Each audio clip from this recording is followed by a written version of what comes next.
여러분 안녕하세요. 자, 또 짤강 시작하겠습니다. 오늘은 지구과학입니다. 지구과학, 생명체가 사는 유일한 행성 지구로 지구과학을 시작해 보겠는데요. 오늘의 주요 내용은 왜 지구에서만 생물이 살까? 그러니까 우리가 왜 외계인을 발견하지 못하는가에 대한 내용이 되겠습니다. 우리는 항상 외계인이 있다라고 생각은 하죠. 근데 교과서에서는 외계인은 존재하기 힘들다라는 얘기를 하고 있는데요. 그러면 왜 지구에서만 생물체가 살 수 있는가라고 하는 것에 대해서 지구와 다른 행성들 간의 특징을 비교해가면서 공부를 하게 될 겁니다. 자, 먼저 금성, 지구, 화성의 모습과 물리적 특성을 비교해보자 라고 책에 나와 있어서요. 일단 표를 옮겨보긴 했는데요. 우리가 이제 중요하게 봐야 될 거는 얘들아, 첫 번째는 태양과의 거리야. 태양간의 거리가 1억 5천만 킬로미터쯤 되는데요.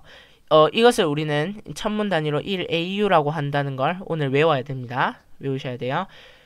그 다음에 1억 800만 킬로미터, 그러니까 약 4200만 킬로미터 더 앞서 있는 거죠, 지구보다. 화성은 2억 2800만 킬로미터, 무려 1억 킬로미터 정도가 지구보다 더 태양에서 멀어져 있어요. 그러면 태양과의 거리가 도대체 무슨 영향을 주죠? 그쵸? 평균 온도에 영향을 줍니다. 태양과의 거리는 온도에 영향을 줘요. 그리고 온도에 영향을 미치는 건 또 하나가 더 있는데요. 그게 뭐냐면 주요 대기 성분이에요. 대기의 성분과 여러분들, 그러니까 태양과의 거리가 뭐에 영향을 미치냐면, 태양과의 거리가 이것이 평균 온도에 영향을 미쳐요. 그러면 얘들아, 평균 온도를 보자. 지구의 평균 온도는 15도예요. 근데 금성은 180도예요. 180도면 얘들아, 물이 끓는 온도보다 훨씬 더 높은 거예요. 그 다음에 화성은 마이너스 63도예요. 영하 63도. 여러분들 춥죠? 엄청 추워요. 근데 얘들아, 180도는 사람이 살 온도가 안 돼요. 근데 얘들아, 이 평균 온도가 180도라는 말 안에는 뭐가 들어있냐면, 금성은 온도 차이가 심해요. 밤이 되면 영하로 떨어졌다가 그 다음에 낮이 되면 어마무시하게 온도가 높아지는 거야. 그래서 평균 온도가 180도가 나오게 되는 거라고. 사람이 살 온도는 안 되는 것 같다, 맞죠? 화성은 뭐 영하 63도라고 되어 있지만 사실 사람이 옷만 잘 껴입어도 살아남을 수도 있다라고 얘기를 하는데 저는 그 말을 잘 믿진 않아요. 어쨌든 저의 견해를 말씀드릴 필요는 없었죠. 그러면 지금 볼까요? 지구랑 근데 금성의 반지름이 좀 비슷하다, 맞지? 상대적. 상대적이란 말은 지구의 반지름을 1로 잡았을 때 금성이 0.95라는 거야. 반지름이 비슷해졌네? 근데 질량도 보니까 금성과 지구가 비슷하다라고 할 수도 있겠네요. 맞죠? 근데 얘들아, 이거 실제 숫자를 살펴보면 좀 차이가 크긴 합니다.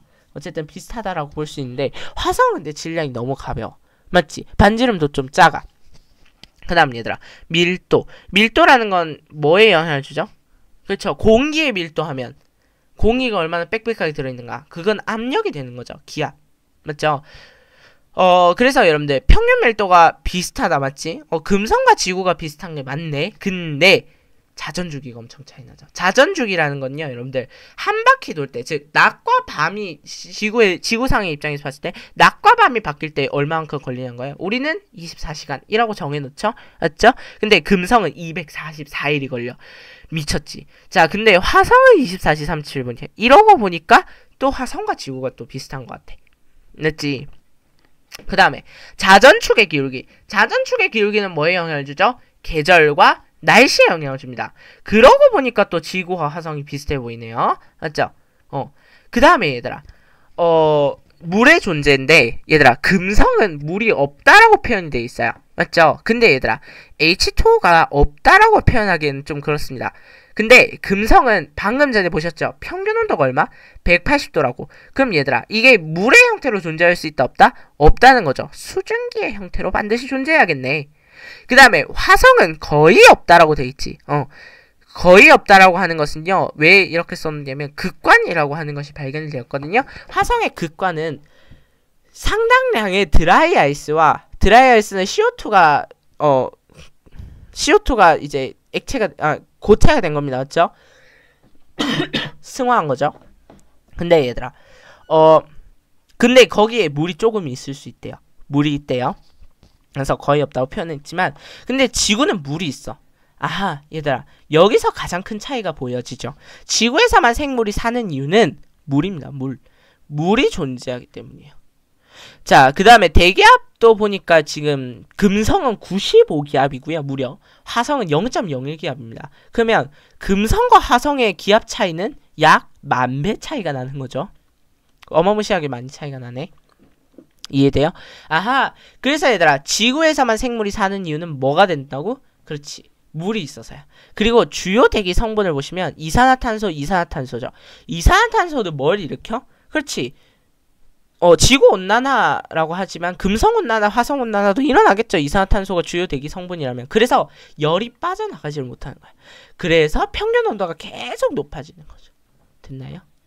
자, 그렇다면 우리 이제 두 번째 주제로 넘어갈게요. 탄생 초기의 지구. 지구는 어떻게 탄생했는가에 대한 이야기입니다. 자, 탄생 초기의 지구를 보시면 일단 얘들아, 우주에 먼지 같은 것들이 막 있었어. 알겠니? 우주에 먼지 같은 구름들이 있었어. 그 먼지의 구름들이 모인 것을 우리는 성운이라고 하게 되는데, 이 성운이 회전을 해요. 그럼 얘들아, 이게 어떻게 회전을 하냐면 피자 도 회전하듯이 회전을 해. 됐니? 그리고 중력 수축이라는 말이 있긴 한데 이거는 무시하시고요. 성운이 회전하고 중력 수축을 해. 그러면 피자 도 넓어지듯이 이렇게 원반 모양으로 점점점 넓어져 가는 거 이해돼요? 피자 도 굴리면 그렇게 되거든요. 그래서 얘들아, 여기에서 태양이 응애하고 태어난 거야. 원시 태양이 형성되고요. 그 다음에 거기에서 원시 지구가 형성이 돼요. 알겠죠? 그 다음에 얘들아, 이렇게 원시 지구가 형성이 됐는데 이 원시 지구는 굉장히 온도가 높았을 거예요. 맞죠? 왜냐하면 갓 태어났으니까 온도가 매우 높았을 거 아니에요?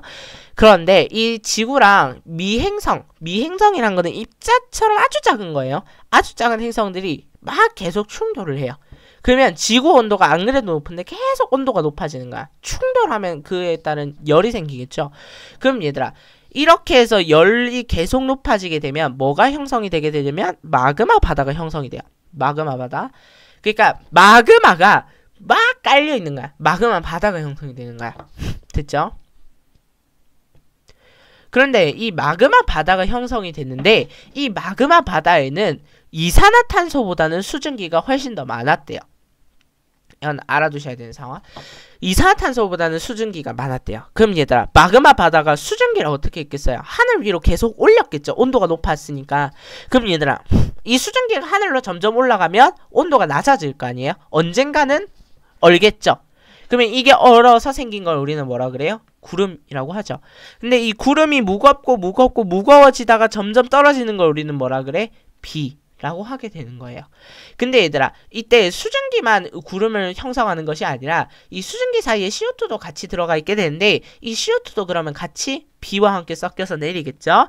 그러면 얘들아, 이 CO2의 이동 방향이 굉장히 중요해요. 그래서 이 CO2의 이동 방향에 대해서 알아봅시다. 자, 일단 바다로 가잖아요. 마그마 바다로 가자면 이게 어떻게 되냐면 수소와 결합해서는 탄산이온이 되고요. 그 다음에 이런 식으로 탄산이온으로 형성이 됩니다. 근데 이게 석회암이랑 같이 붙으면서 뭘 형성하게 되냐면 탄산칼슘을 형성하게 돼요. 자, 근데 이 탄산칼슘이 별표 3개인 이유는 뭐냐면 결국에는 우리가 이 뼈 이런 것들은요 전부 다 석회암이에요. 탄산칼슘이에요. 탄산칼슘. 그러면 얘들아, 생명체의 단단한 부분을 구성하는 데는 뭐가 필수적이었다는 얘기입니까? 탄산칼슘이 필수적이었다는 얘기겠죠. 그러니까 여러분들 탄산칼슘의 이동이 매우 중요한 거야. 왜? 그렇지, 우리 태초에 딱딱한 부분이 생성된 이유가 이 탄산칼슘 때문인 거니까. 됐죠? 자, 그 다음에 바다는 뭐 이런 말도 있습니다. 화산 활동으로 생성된 염소랑 광물질들이 녹아서 뭐 이렇게 바다로 흘러가게 되면서 탄산이온을 형성하게 됐다, 이런 말도 있지만 중요한 거, CO2가 어떻게 이동했는가? 탄산이온과 탄산칼슘의 형태로 이동했다라는 거. 그 다음에 얘들아, 이렇게 해서 마그마 바다가 형성이 되고 CO2가 이동하고 이렇게 되는데, 자, 점점 온도가 내려가요. 여기서부터 온도가 점점 내려가게 되면서 무거운 원소는 아래로 깔리게 되고요. 무거운 원소는 중심으로 깔리게 되고 가벼운 원소는 위로 밀려나게 되는 현상이 생겨요. 그러면 이 무거운 원소들은 뭐가 되냐면 금속 덩어리, 예를 들어서 철이라든가 니켈이라든가 같은 무거운 금속 덩어리는 핵을 형성하게 되고요. 그 다음에 얘들아, 가벼운 원소들 규산염이라고 되어 있는데 규산이라고 하는 것은 여러분들 쉽게 얘기해서 모래 같은 물질들이 뭘 형성하게 되면 멘틀을 형성하게 돼요. 됐죠? 그래서 멘틀과 핵으로 점점 분리가 되더라. 자, 그러면 미행성 충돌이 점점 줄어요. 이 와중에. 그러면 온도가 점점 내려갈 거 아니에요. 그러면 마그마 바다가 점점 어떻게 되겠어요? 그냥 물이 내린 그런 바다, 원시 바다가 형성이 되겠다. 맞죠? 마그마 바다는 점점 굳고 원시 바다가 형성이 될 거예요. 그러면 이 원시 바다 속에서 뭐가 등장했다? 생명체가 등장했다. 최초로 광합성을 하는 생명체가 등장했다. 이것은 우리가 어디에서 배웠어요? 고등학교 1학년 과학 시간 때 배웠어요. 남세균이라고요. 자, 그래서 남세균이 등장하게 됩니다. 근데 얘들아, 광합성은 뭐 하는 거니? 자, 얘들아, 최초의 광합성 생명체는 이산화탄소와 물을 이용할 수는 없었거든요. 물을 이용하기에는 물이 너무 작았어. 그래서 얘들아, 뭘 이용했을 거다? 황화수소를 이용했을 거다 라고 얘기를 하지만, 자, 점점 이제 물이 많아지게 되면 어떻게 되겠어요? 그렇죠. CO2와 H2O 이렇게 되겠죠? 맞죠? 얘네들을 가지고 뭘 만드는 거야? 이산화탄소랑 물을 가지고 포도당을 만드는 거죠. 자신의 양분을 합성하면 포도당을 만들고, 그러면서 이제 나중에 호흡 과정을 가시면 광합성 과정을 보시면 산소가 방출이 되죠. 얘들아, 광합성 과정을 쉽게 얘기하자면, 아주 무식하게 얘기하자면 CO2가 들어가면 O2가 나요. 기체적인 면에서 봤을 때 O2가 방출이 되죠. 근데 이 O2가 뭘 형성하게 됐다고? 그렇죠. 오존을 형성하게 돼요. 그러면 오존이 형성돼? 그러면 오존의 역할은 뭔데? 그렇죠. 위에서 오는 해로운 자외선을 차단하는 역할을 하잖아. 그러면 얘들아, 자외선이 차단이 돼. 그러면 얘들아, 육지가 어떻게 되겠어? 살만한 곳이 되는 거야. 자외선이 차단되니까 육지가 살만한 곳이 돼? 아하, 그러면 바다에서 점점 생존 경쟁에서 밀려난 생물들은 점점 어디로 올라오겠다? 육지로 올라오겠다라고 하는 게 예상이 되죠. 맞죠?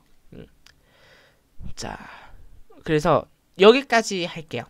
자, 그러면 다시 한 번만 복습을 하고 마치겠습니다. 자, 지구에서만 생물이 사는 이유 뭐가 있다? 물에 있다. 그리고 심지어 중요한 거는 수증기, 얼음 이 형태가 아니라 뭐의 형태로? 물의 형태로 존재해야 됩니다. 그래야만 살 수 있어요.